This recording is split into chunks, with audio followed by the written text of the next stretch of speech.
দিতে পারেন।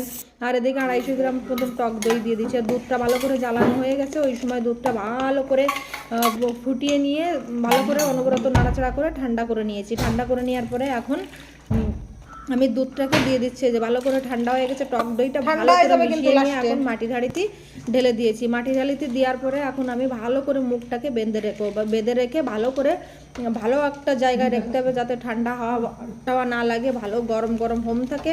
তার জন্য দেখো ভালো করে জামা কাপড় যাই হোক কিছু দিয়ে ভালো করে চাপা দিয়ে রেখেছিলাম। চাপা দিয়ে রেখে দিচ্ছি, সারা রাত আমি রেখে দেবো। যেহেতু সারা রাত 6 ঘন্টা মতন রাখলে হয়ে যাবে, কিন্তু আমি সারা রাত রাখবো বলে তার জন্য সকালবেলা উঠে খাওয়া হবে, তার জন্য ভালো করে হোমে বসিয়ে দিয়েছি। হোমটা ভালো করে হয়ে গেছে। হয়ে যাওয়ার পরে এখন আমি ভালো করে মুখটা খুলে নেব। খুলে নেওয়ার পরে দেখবো দইটা কেমন তৈরি হয়েছে। এখন দেখো আমি মুখটাকে খুলে নিচ্ছি সকালবেলায়। পরের দিন সকালবেলা উঠে মুখটাকে খুলে নিয়ে এখন দেখছি দইটা কেমন হয়েছে।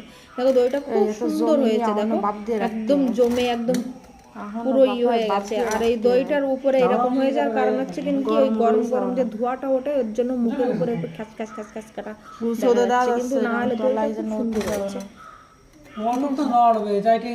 বাড়ি বানানো দই দেখো।